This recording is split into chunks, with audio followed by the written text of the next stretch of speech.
Hi, I'm Kristi Arzola. I've been painting with watercolors for over 20 years and love sharing what I've learned with others. Thanks for being here, and I hope you paint along with me. These are the materials I'll be using for today's painting. You are welcome to pause the video and refer to the video description below for a complete list. These are the paint colors I'll be using for today's painting. You can pause the video and refer to the video description below for a complete list. Also in the video description is both a line drawing as well as a couple reference photos that you can download for free and print at home. If you don't know how to transfer a line drawing onto your watercolor paper, please refer to the video in the upper right-hand corner. Once you've transferred your line drawing, you're going to need to apply some masking fluid on the strawberry to protect the bright whites. If you're not quite sure where to put the masking fluid, I did include a reference photo within the video description of this particular stage that you can print out and refer to. Once you have your masking fluid on and you have allowed everything to dry, use a kneaded eraser to help clean up any smudges that may be on your paper.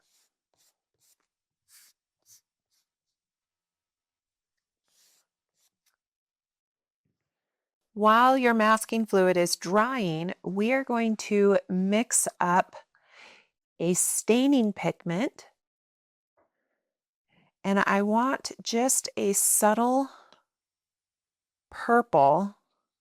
This is dioxazine purple. And since this is a staining pigment, I'm going to use it to help create some of the shadows that will be on my strawberry.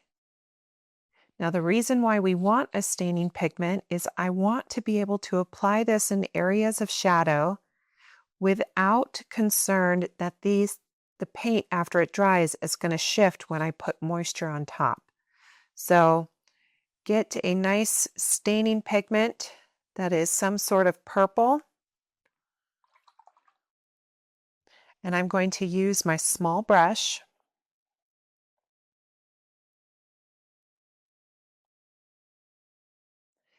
So I'm using a number 2 round brush. And if you look closely at your reference photo, you're going to be able to see where there are shadows around each seed. It's easy to get lost, so I find it helpful to use a finger to kind of note where you are when you're looking at your reference photo so that you don't get completely lost. So I'm just using this staining purple to paint wet on dry to note where I want my shadows to be.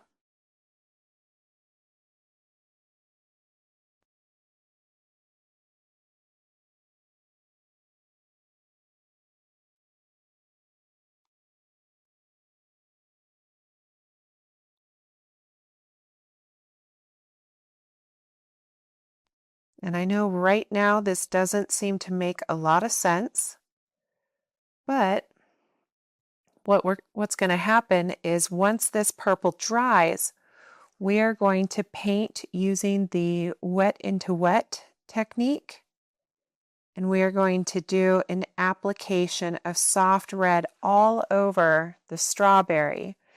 And when that soft red overlaps as purple, it's going to make more of a burgundy color, creating our shadows.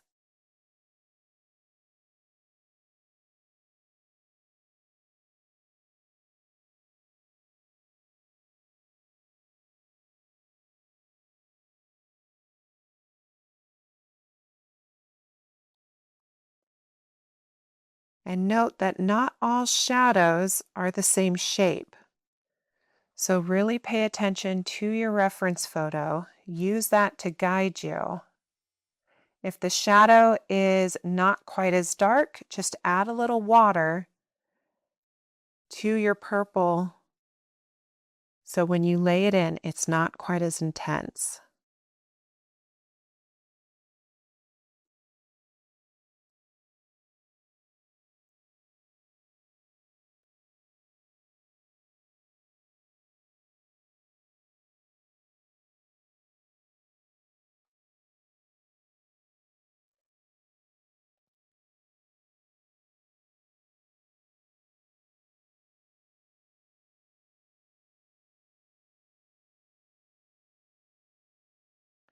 So as my shadows are higher on the strawberry, I water down and dilute my staining color a little more.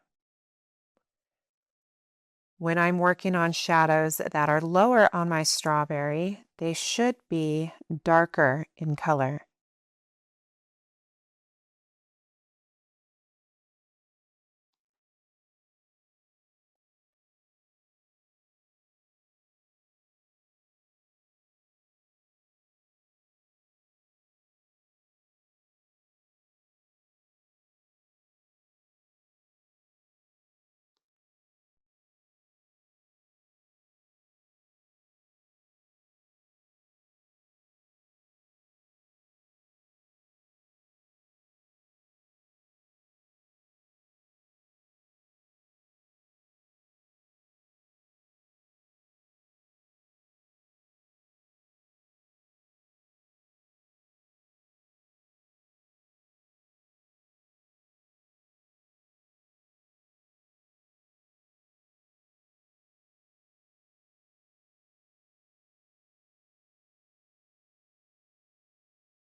So as you'll notice here, I have painted the shadows using that staining dioxine purple.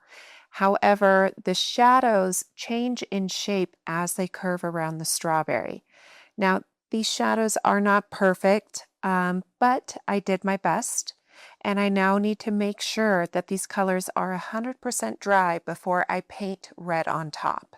Okay, now that the shadows around my seeds are completely dry, I am now going to mix up some yellows and some blues to indicate where I want my shadows.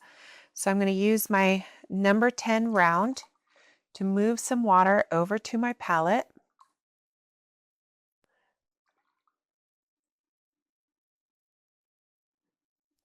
I am going to be using the cadmium yellow in one,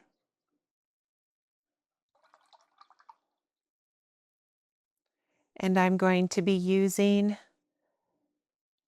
the ultramarine blue in the other.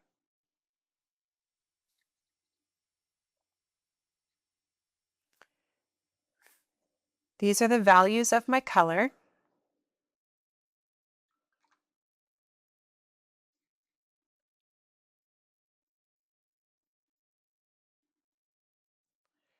So now I am going to paint wet into wet.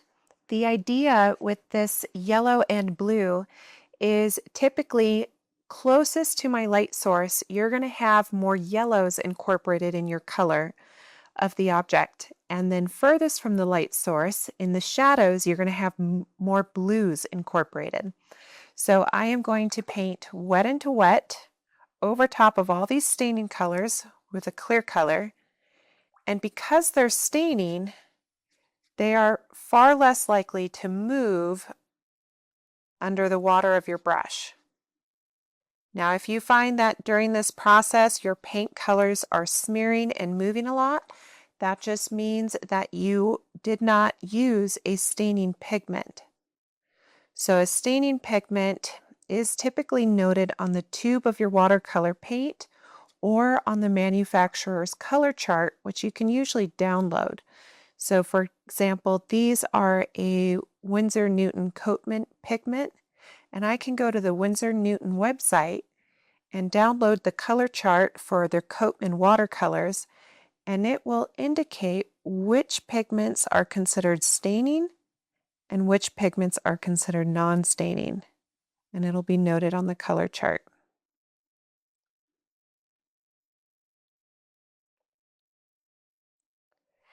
So I've gotten everything wet. I'm going to make sure to soak up any puddles.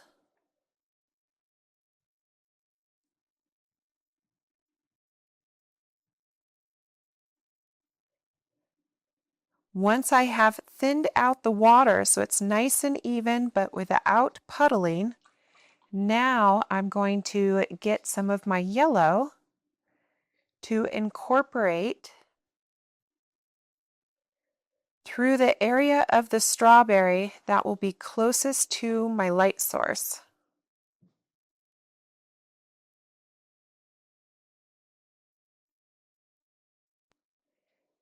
As I move away from my light source,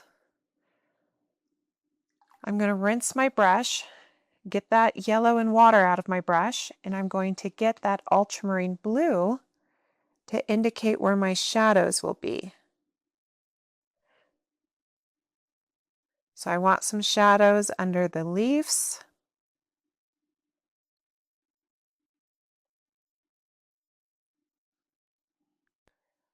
And I want some shadows that carry on below the strawberry and a little through the center.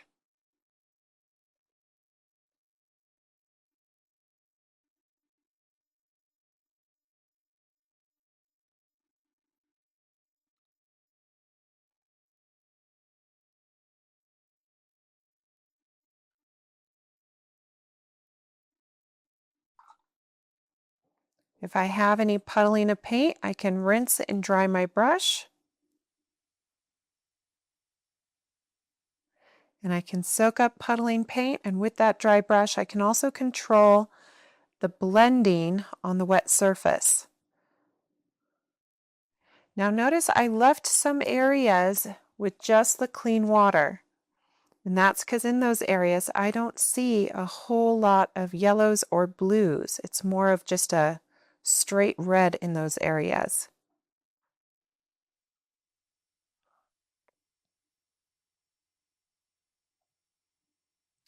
So I'm now going to hit this with a blow dryer, and then we are going to be doing a glaze on top of all of this using the red. Now that everything is completely dry, I want to protect the seeds that are closest to the light source. So basically on this upper half of the strawberry, the seeds are very much in the sunlight. So I want to give them a little bit of masking fluid so that they don't completely turn red. So I'm going to use this brand of masking fluid. It comes in all kinds of brands out there. Some are clear, some are off-white. This one is just tinted blue. So I'm going to get a little bit on my brush. Keep in mind, I used dish soap on my paintbrush before I dipped it in masking fluid. So really soaking your brush in dish soap before using it with masking fluid will protect your brush from getting ruined. Otherwise, I recommend using a silicone tapered tool or a brush you don't care about when you're applying masking fluid. So this is going to resist the paint and keep it out of the areas where I apply it.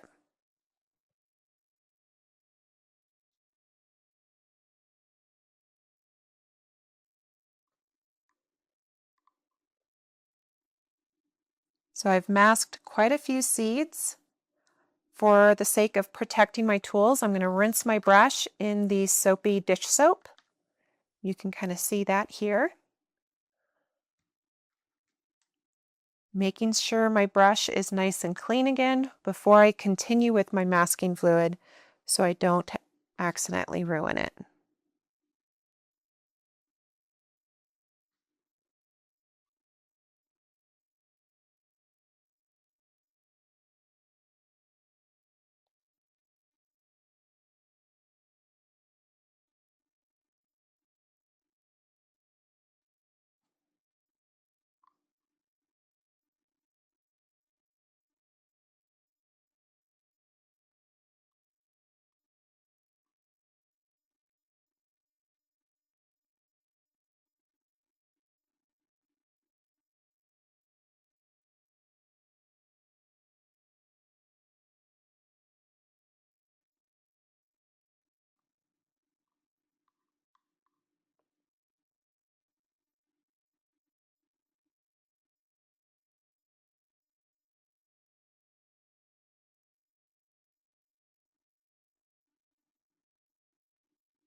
I'm going to rinse that masking fluid out of my brush again using that soapy water before I continue.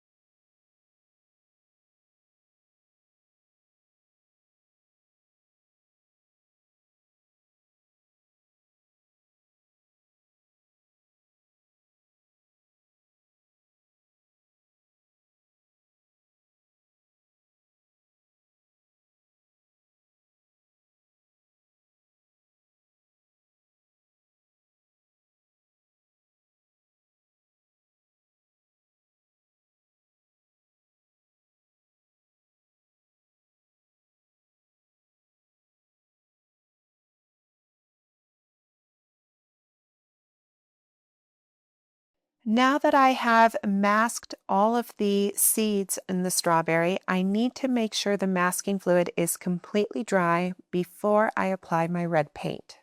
So use a blow dryer if you need to.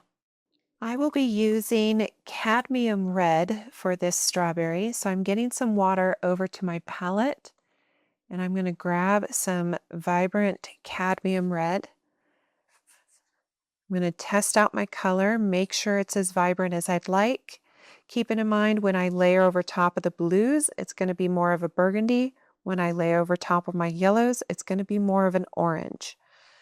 But I want to make sure I have enough pigment, so I'm even going a little darker, because I will be applying this using the wet into wet technique, and I don't want my color to get diluted and appear too light. So I added more pigment to my mixture because I plan on using that wet into wet technique.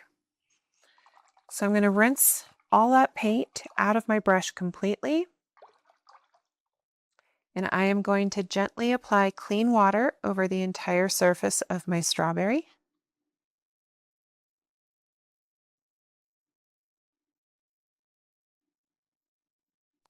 I'm using light, gentle pressure so I don't gouge the previous layers, but they are staining pigments, so they shouldn't move very easily.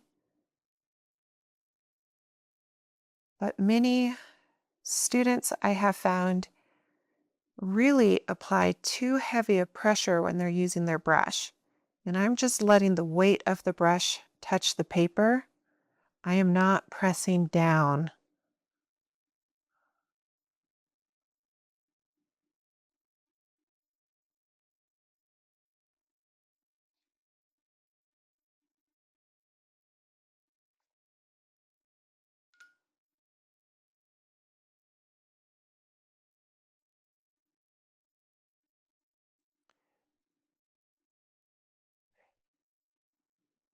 Now I want to be mindful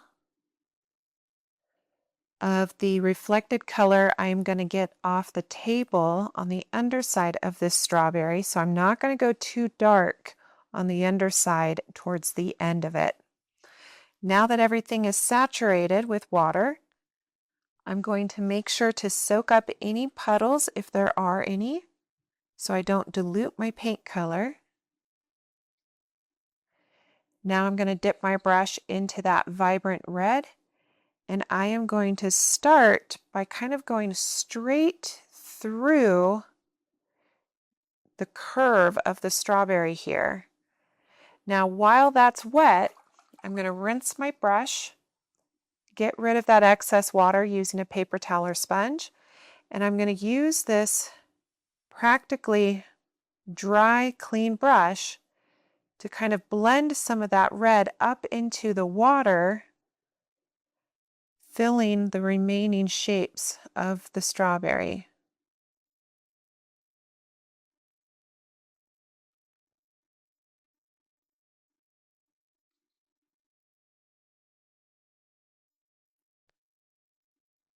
Now I'm going to continue with this red through the rest of the strawberry.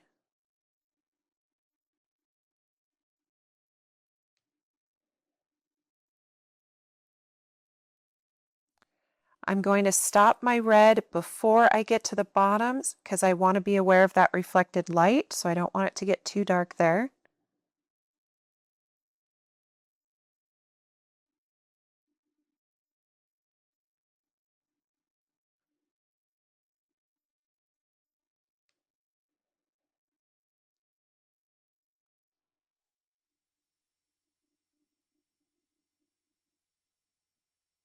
I'm going to rinse all that paint out of my brush, and I'm going to dry my brush off on a sponge or paper towel. And I'm going to use this clean, dry brush to just feather some of that red down onto that lower portion of the strawberry. I just want it to be a little lighter in value. I'm also going to use this brush to soak up any puddling red paint.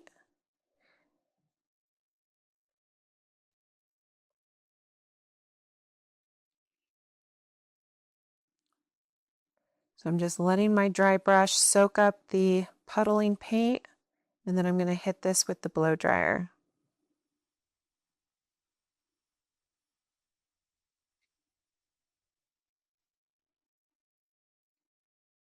Now that this has completely dried, I am going to mix up a orange red.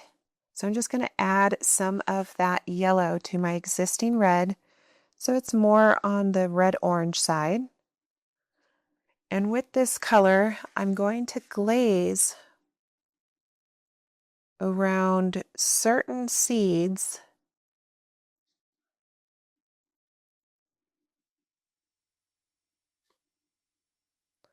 that didn't quite get as dark as I would have liked on that last layer.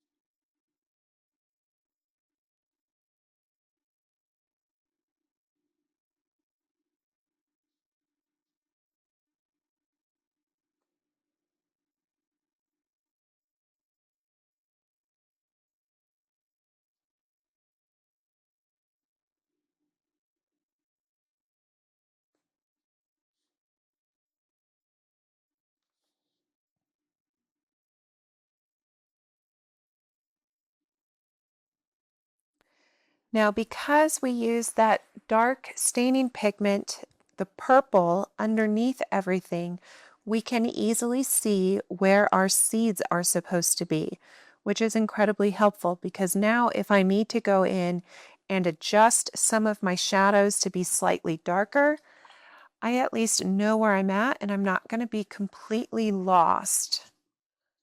So when we're doing glazing, we want just a really soft, watered down color, something that is kind of the consistency of tea. And anywhere where you feel like, I just want this shadow to be a little darker, a little stronger. I want a little bit more contrast. I'm just going in directly on top with that really diluted dioxine purple to darken it up a bit.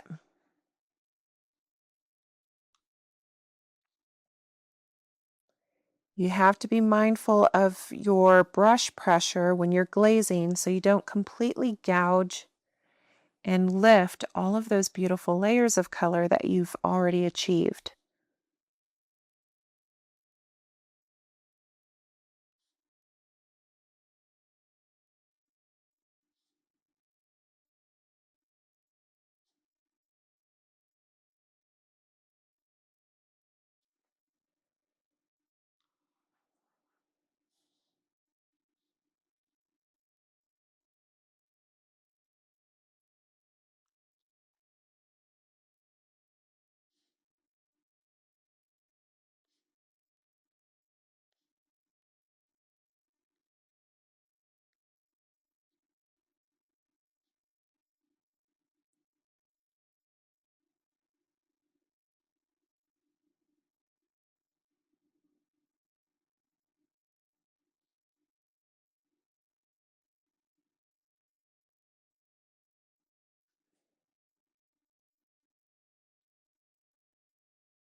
I'm going to mix a slightly darker dioxine purple.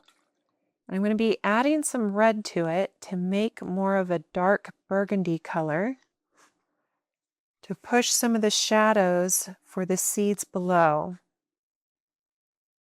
So it's definitely more of a burgundy. And with this color,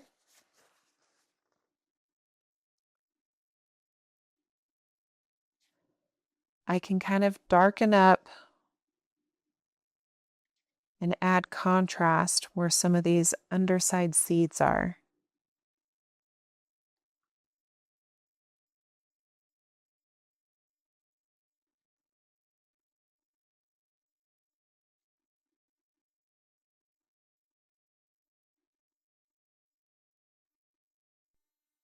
If you enjoyed this tutorial, please hit that subscribe button and give me a thumbs up.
So at this point, you can see I've used that burgundy color to accentuate some of the shadows and improve some contrast, but there are some little dimpling textures that are on the underside of the strawberry as well as the top that we haven't covered. So I'm going to rinse my brush. I'm going to remove all of that burgundy paint. I'm going to use that orange-red mixture. And this is very much watered down. It's not too dark. And I want to come up to the top of the strawberry here and paint some just kind of oval-like shapes to give the impression of some of the dimples that are on this side of the strawberry. We just can't really see all the details of the seeds in these areas, but this at least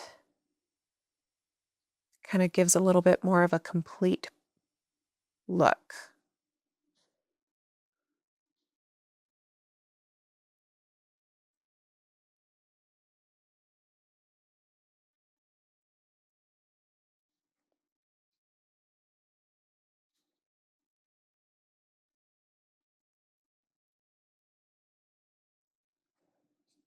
So just continuing to glaze a couple of these smaller shapes.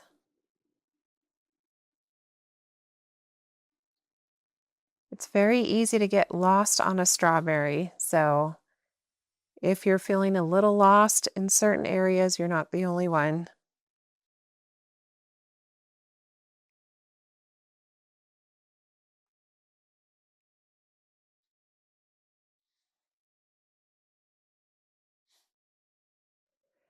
Now I'm going to do the same kind of thing on the underside here. I just want to add a little bit of glazing using that burgundy just to imply some of the dimples that might be there. So sometimes it's an out of focus seed where we can't really see many details of it. And then below that, sometimes there's just a hint of a shadow, implying that maybe there's another seed in that area, but because of the angle, we don't see it.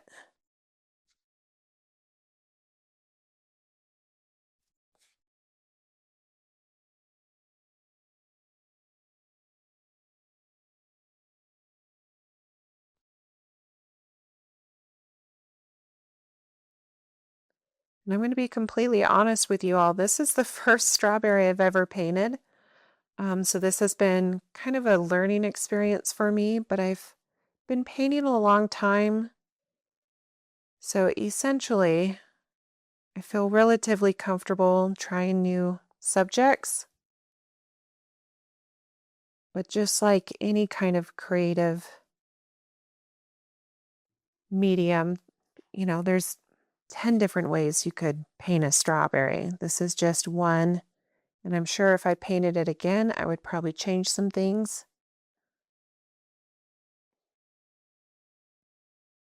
But no matter what, we're going to leave learning.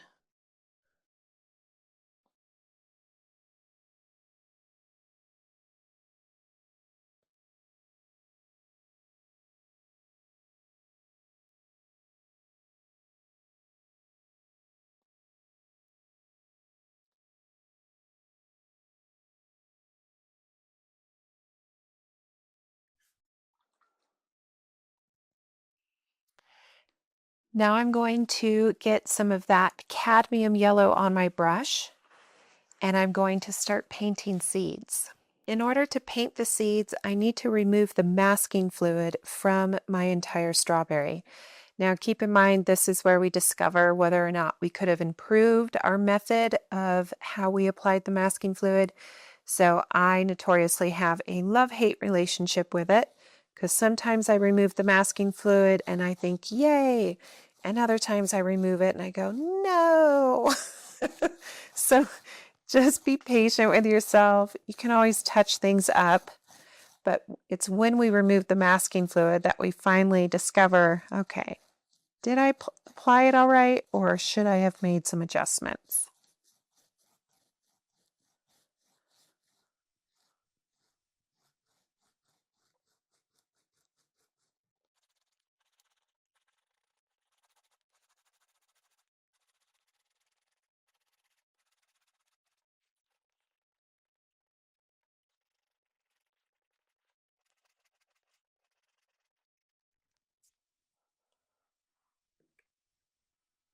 I'm going to use my small number 2 round, and I'm going to dip it in the cadmium yellow.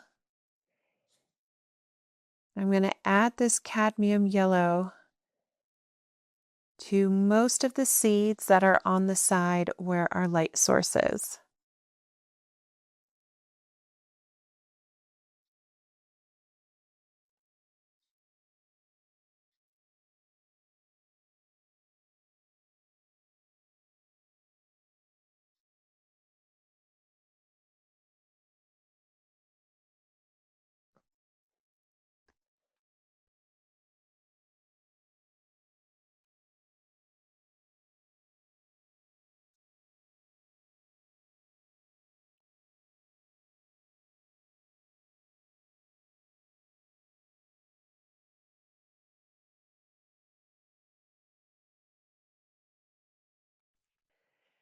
Now that I have painted the seeds that are primarily near the light source, I'm going to continue to paint the seeds that are a little bit more in shadow, but I want to give my yellow more of an earthy tone, so I'm going to be adding some purple to it, so it's more of a dark yellow.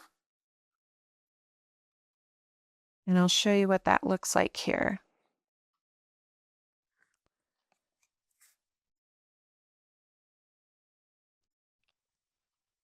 So instead of a really vibrant cadmium yellow, I've added purple to it so it almost leans towards a yellow brown. Now I'm going to proceed with painting the seeds. I'm even going to layer this color on top of the seeds that are in shadow, that are currently very red.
Now that I've painted my seeds, if there's any seed shapes you don't like, you can kind of adjust those once your seeds dry. You can go in with that dark burgundy and kind of clean up some of the outside shapes. For the sake of saving time though, I'm going to hop over to some of the final details, and I'm going to mix up just a really faint red so it's going to appear more like a pink. So I'm watering down that cadmium red to create a glaze. And I'm going to add some final texture on the strawberry. So just for the sake of knowing the color I'm working with, this is where I'm at.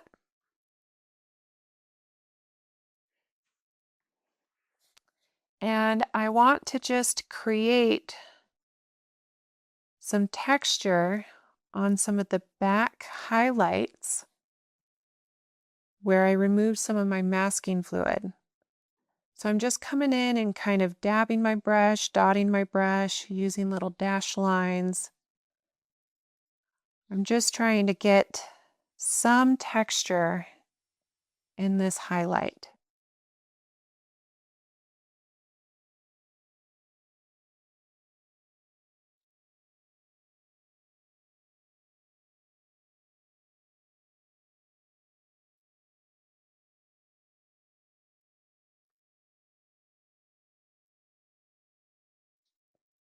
So just think of it as little dots, little dashes. Sometimes there's quite a bit, and sometimes there's minimal.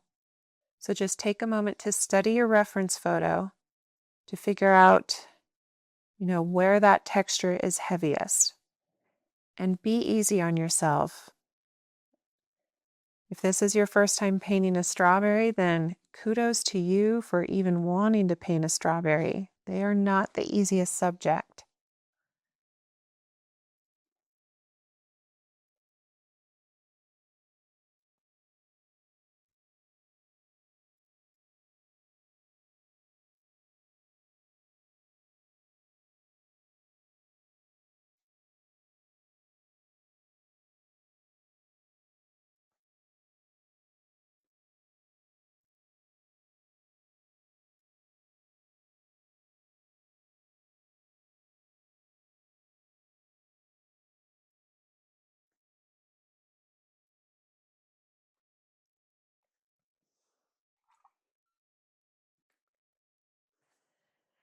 Now I'm going to mix up a green to use for my stem. I'm just bringing water over to my palette, and I'm going to be using sap green. And I want this to be a vibrant color, so I'm using quite a bit of pigment. And I'm just going to establish a base color first, and then I'm going to come in and kind of adjust with glazes. This is a relatively dark color, but if you're concerned about any pencil lines showing up in your finished work, you can use a kneaded eraser to lighten those pencil lines.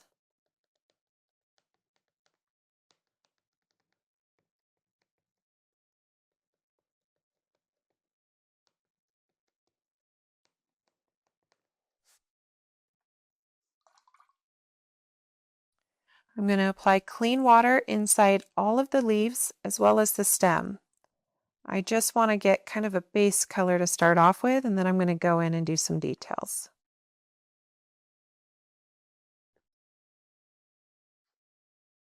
I'm taking my time when I apply my water so I don't accidentally extend it too far out.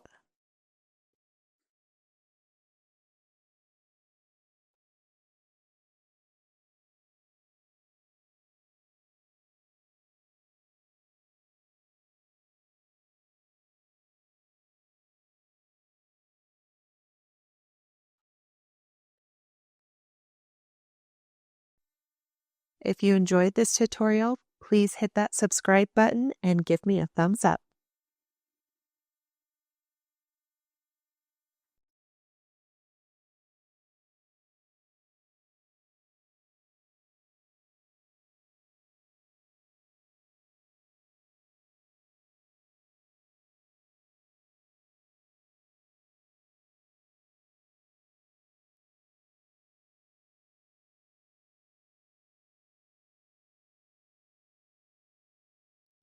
Some areas of my paper are absorbing the water really quickly, so it requires a second pass with some water just to ensure it remains saturated long enough for me to get my color in.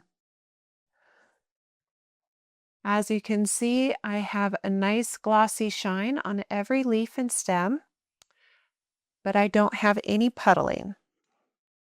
I'm now going to use my small number 2 round to focus on adding the color along the outside edges just to give me better visibility. I think sometimes when I use a large brush, it can be really hard to see where my pencil lines are. So sometimes initially I just like to get around my edges first, and then I fill in the shape with a larger brush so it goes faster.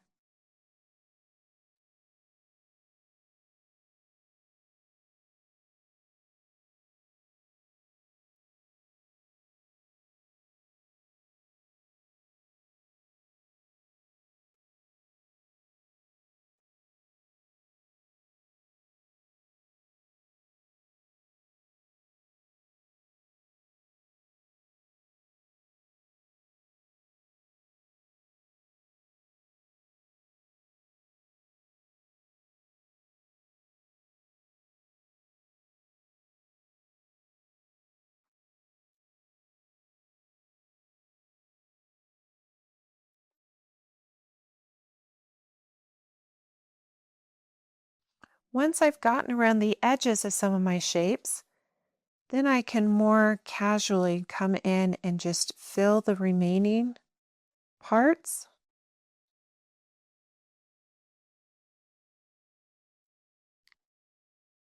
And then I know my outside edges are nice and neat.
Now I'm going to hit this with the blow dryer, and then we'll do a second layer to push our details.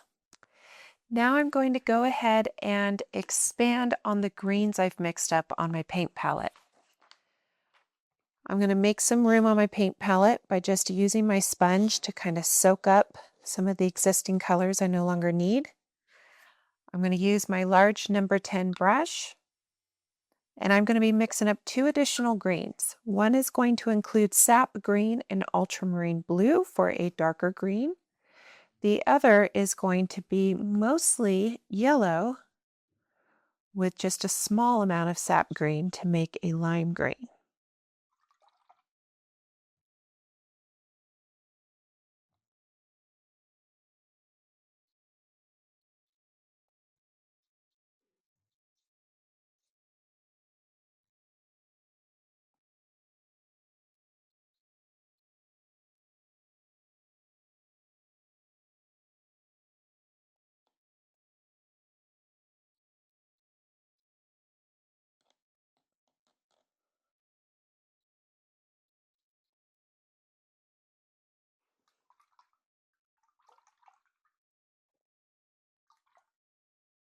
So now that I have all 3 of my greens mixed up, I'm going to start adding details to my leaves.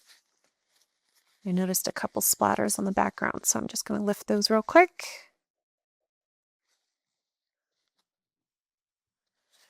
Okay, so I am going to go to this middle leaf, the narrow leaf, and I'm going to apply just a thin amount of water. Now, sap green is not a staining pigment, so it's going to lift very, very easily. So I'm being very gentle. I'm using my number 6 round so I can get into that narrow space with confidence. And I'm going to grab that darker green that I've added the ultramarine blue to, and I'm going to darken up this leaf so I have some contrast between it and the leaf in front.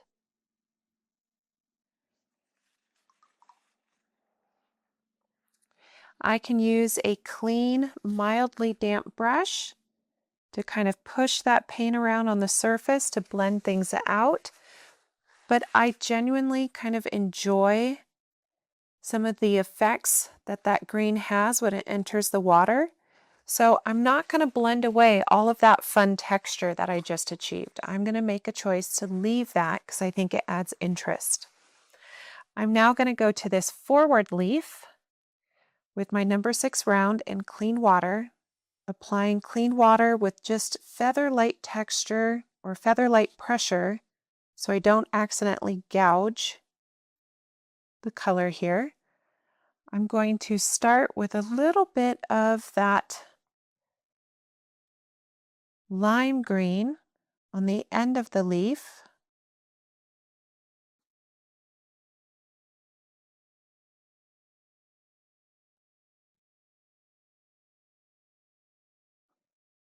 As I get more towards the center of the leaf, I'm going to switch to some of that darker green.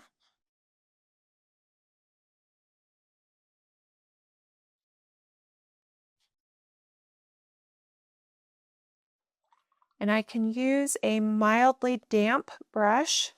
So I've absorbed most of the water out of my brush, and I can kind of blend some of those colors on the wet surface of that leaf. But again, I'm going to make the choice to not blend away all those fun details. Now I'm painting every other leaf so my details don't just completely wash away and blend together. So I'm going to hop over to this lower leaf, and I'm just going to paint the fold that is up. So I'm actually going to paint wet on dry.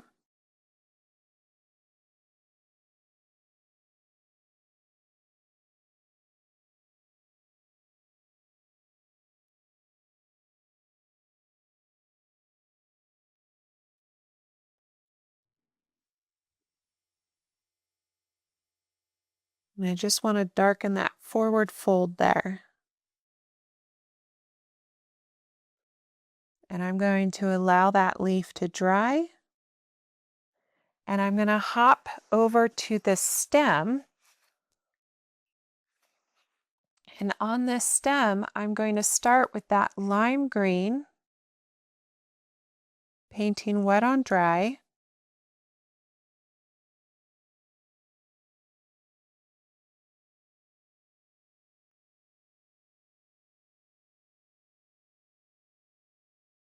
And while this stem is still wet, I'm going to remove the paint from my brush and get that dark green. And on the bottom portion of that stem, I'm just going to tap my brush to create a shadow on the underside. If I feel like the edges of the stem need to be cleaned up, I can drag my brush in one stroke just to kind of smooth things out along the edges.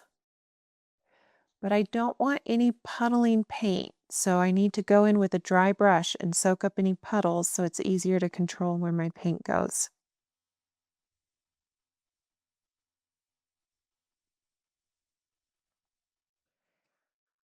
If some of those dark greens that are on the bottom half of the stem start kind of dominating and removing my lighter greens, I can use a dry brush to kind of soak up some of those dark greens so I still have a bit of a highlight.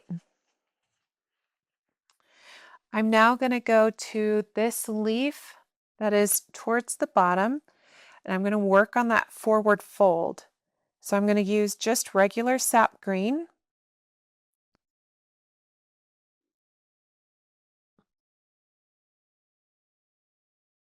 And I'm just painting wet on dry to darken up that forward fold.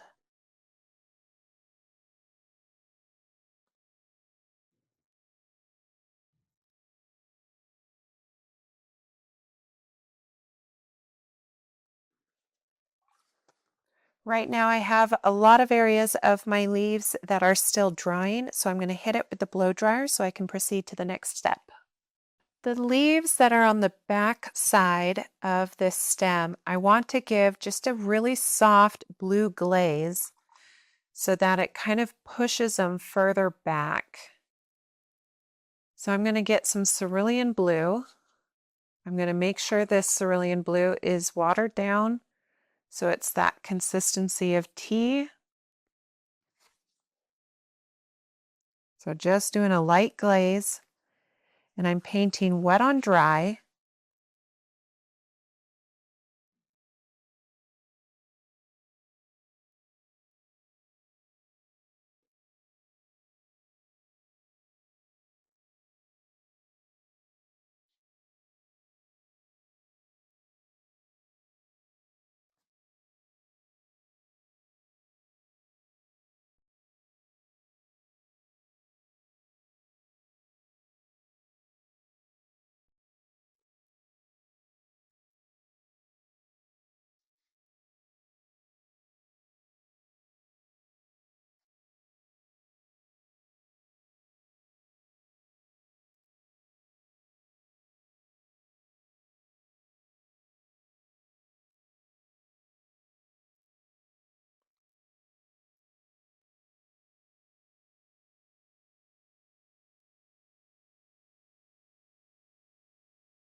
So by adding this soft blue glaze, I'm essentially kind of pushing these leaves to be further in the background.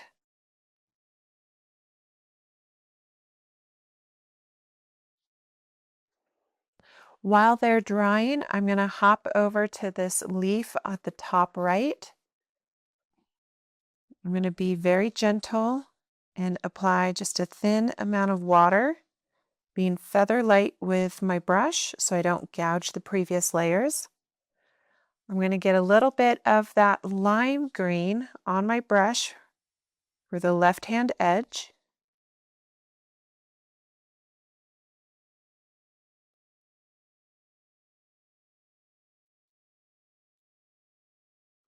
Now I'm going to get some of the darker green that I've added that ultramarine blue to.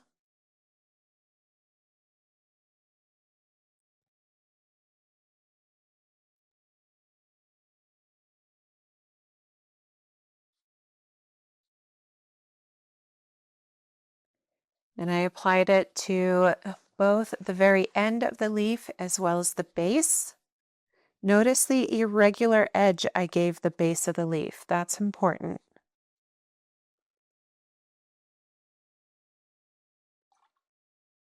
And I can use just some clean water if I'd like.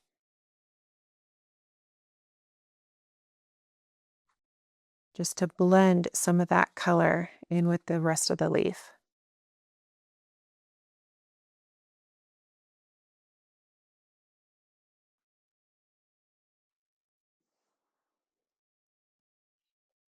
I'm going to continue with a little bit of water. I'm going to work on this folded leaf on the bottom right. I'm going to get just a small amount of that dark green. I don't want to be too heavy-handed with it.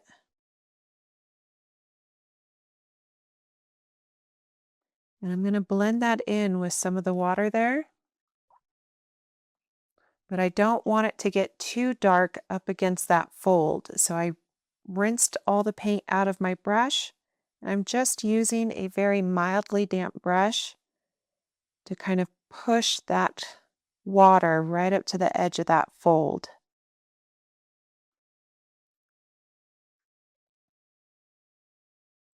I'm now going to the very center of where the stem is, and I just need to get a little bit more definition behind the stem. So the first thing I want to do is I want to kind of create this curve that goes behind the stem, and I can paint wet on dry to kind of indicate some texture above that curved line. I also want to continue that curve as it goes towards the front of the stem.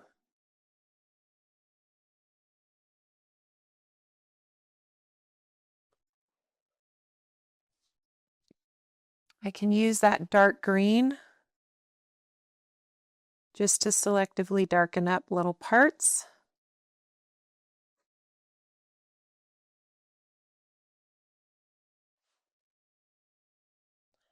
I'm now going to go to this center leaf here, add a small amount of water.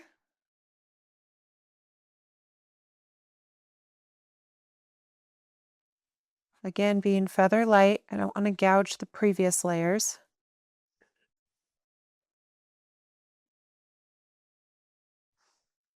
And I just want to add a little bit more of a darker green through the center here.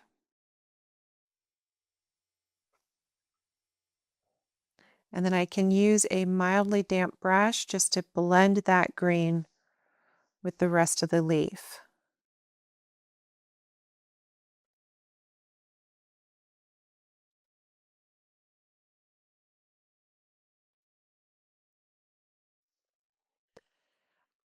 I'm going to hit this with the blow dryer so I can do one more additional shadow on the stem.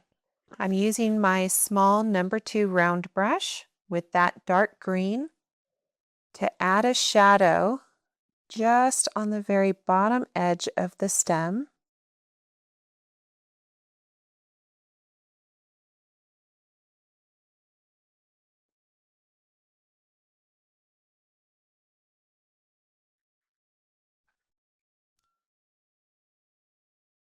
If I want, I can use a mildly damp brush to try and blend that top edge a little bit. I'm going to use that seed color, that really golden brown that we made between our yellow and purple. And I'm going to use this color just to add a little bit of brown to the end of the stem.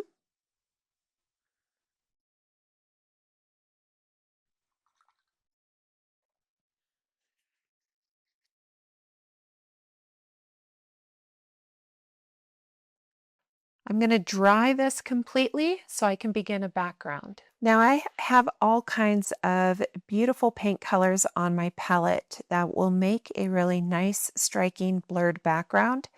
But one color I do not have mixed up is a soft, cool gray to kind of act as a table where my strawberry is sitting. So I'm going to use my large number 10 round, bring some water over to my paint palette.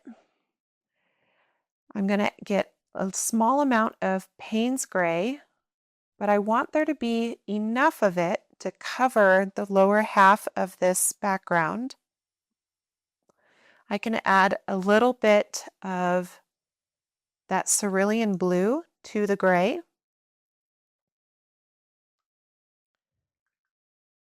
And I want to be mindful that I don't want any of these background colors to fight for attention with my strawberry. So I want these background colors to be soft and muted. So don't make anything too dark. So now that I have my soft gray mixed up, for those of you that want to see what the color looks like, this is where it's at. I'm now going to use a large flat brush to apply clean water all over the background, being very careful not to hit my subject.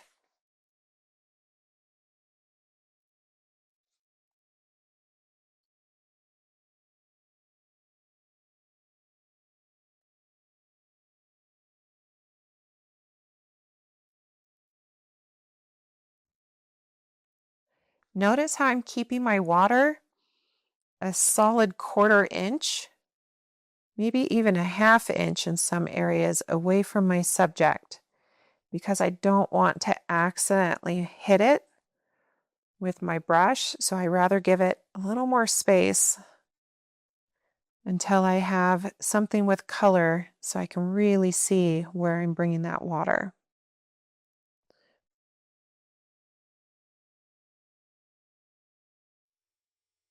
I really slow down when I'm close to the subject. I don't want to rush this part. I've put a lot of time into this strawberry.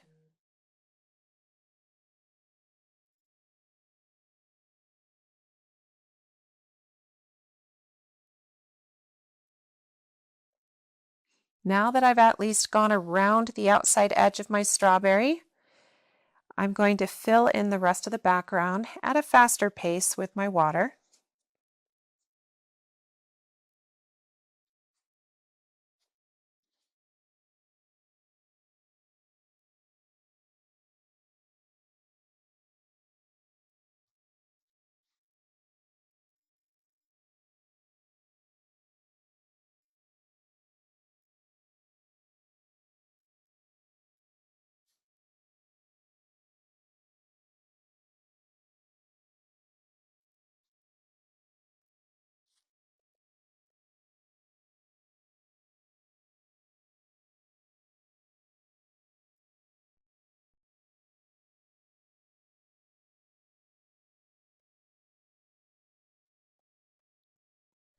Once the background seems saturated and it's not drying too fast, now I can switch to a round brush and push my water to be closer to my subject. It's just really hard to do this with a large flat brush and be able to clearly see where your edges are. When I'm going right up to the edge, I am okay with allowing some puddles just to give me some time to get all the way around my subject. If I go too thin with my water, by the time I get all the way around, it's already beginning to dry, which will just cause additional work that I don't want.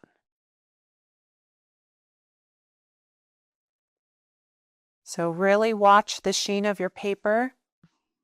Go back and add excess water or puddles if it means it'll stay wet long enough for you to get around the whole strawberry.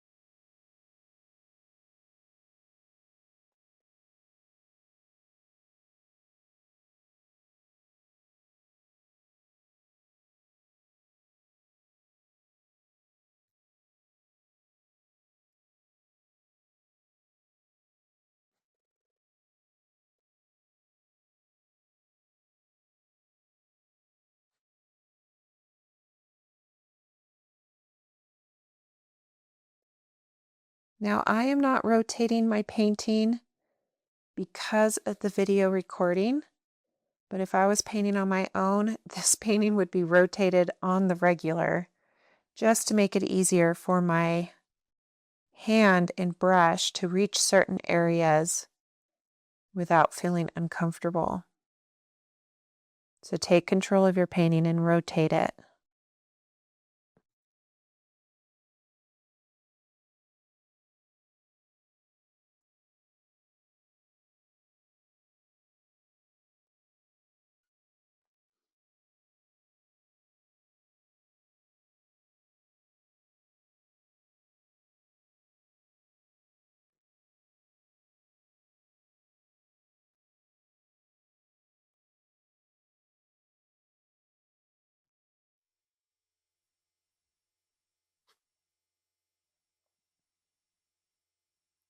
All right, I'm taking a side glance at my paper, checking the sheen, making sure everything is still glossy and wet. If there's any areas where I need to resaturate, I will do so. But at this stage, I am just going to focus on moving quickly by getting my background colors in. So I'm using that watered down gray to start off with.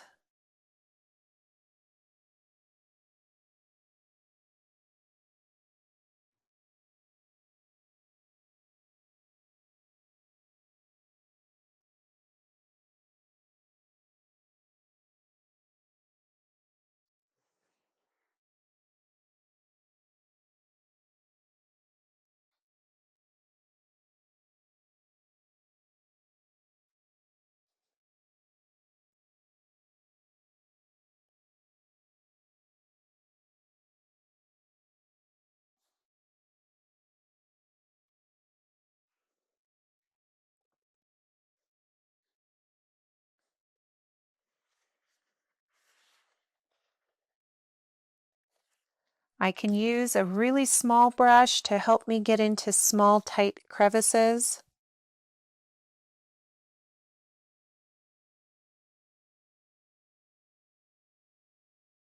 But I can't take too long because this background already wants to dry. So I need to kind of pick up my pace.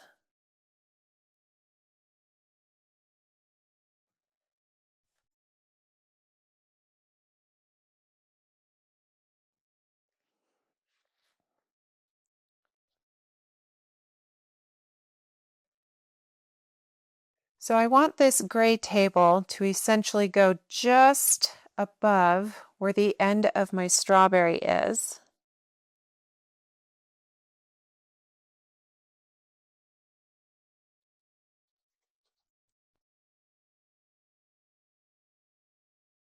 I want the color to be dark enough so that I have good contrast with my strawberry.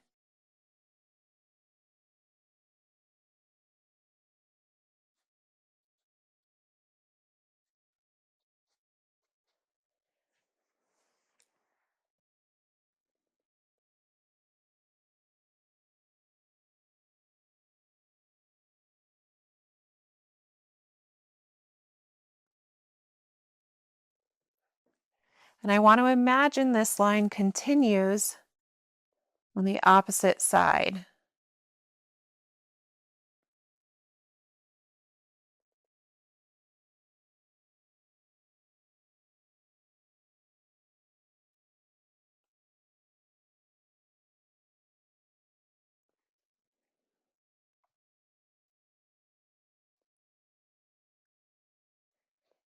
Now before this gray dries, I need to get a shadow in at the base of my strawberry.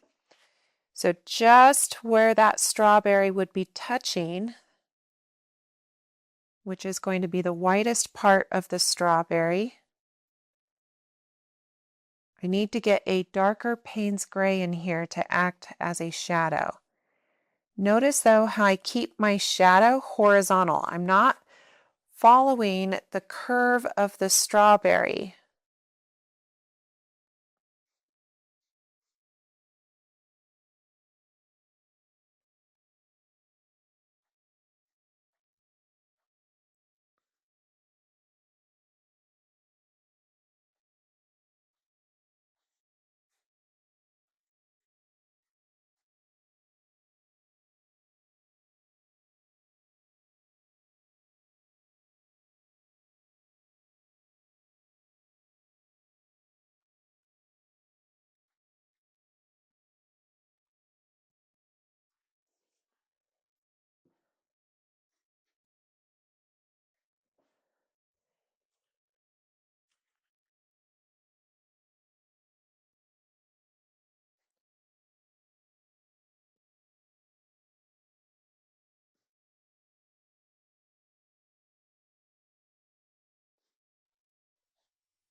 While that gray is drying, I need to quickly get the rest of my background in. So I don't want to take too much time. I'm going to use some of the existing colors that I have on my palette. So I have this fun lime green I can use.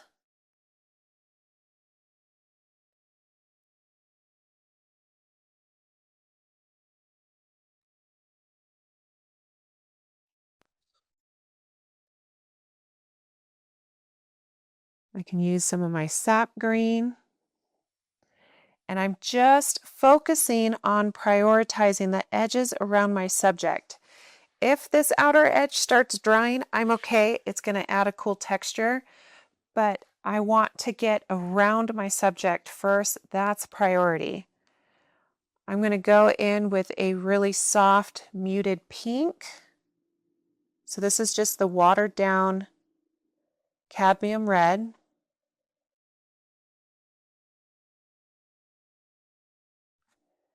Red and green, when they mix, they're going to create some variation of a brown.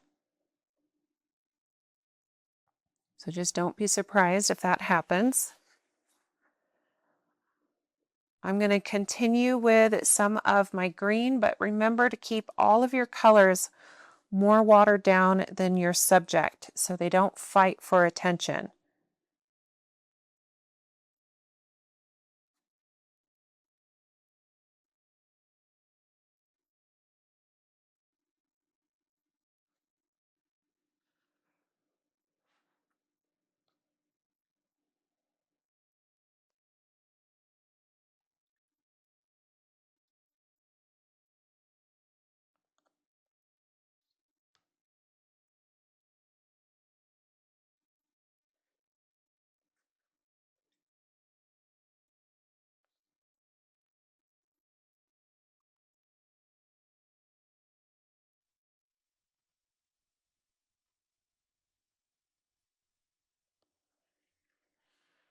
All right, I can't resist. I have to rotate the painting so I can get to this bottom edge.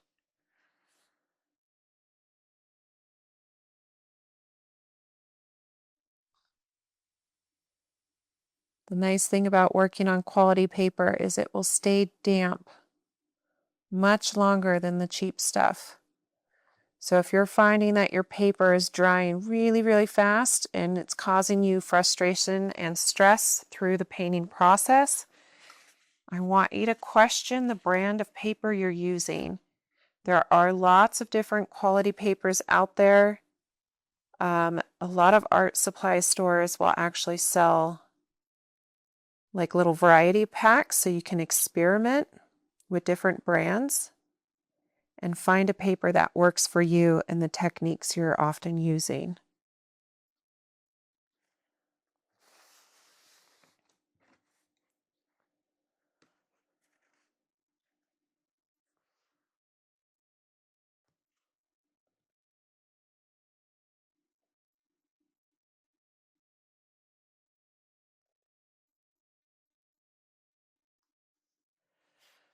All right, so now that I've gotten all the way around my subject,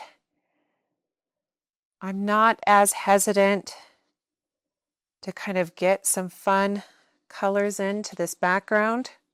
I just want to move more quickly so it doesn't have a chance to dry as fast.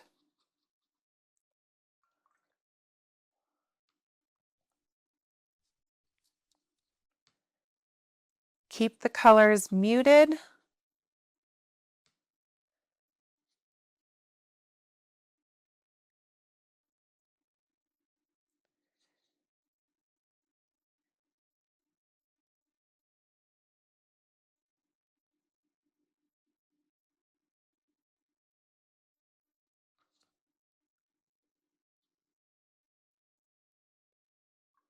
I'm just doing little circular motions.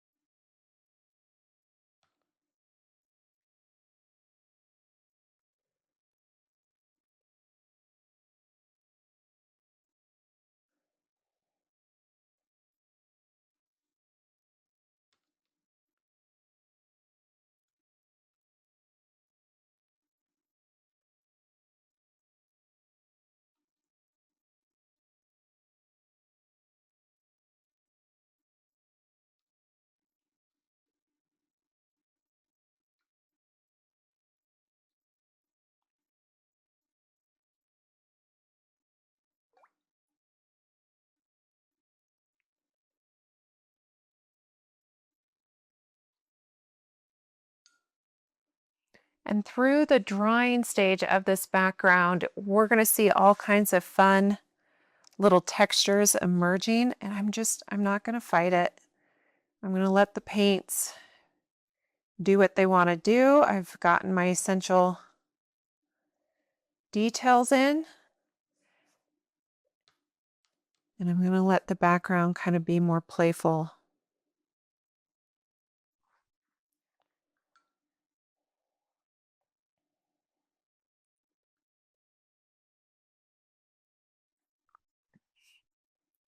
All right, so here's our strawberry. I hope you learned a ton. If you do paint it, I would love to see it. And don't forget to hit that subscribe button. And I hope to paint with you again next week. If you've been enjoying my watercolor tutorials and would like to support the channel, consider buying me a cup of coffee or a tube of watercolor paint. A $5 Venmo contribution is always appreciated, but never expected. Your support helps make future tutorials possible.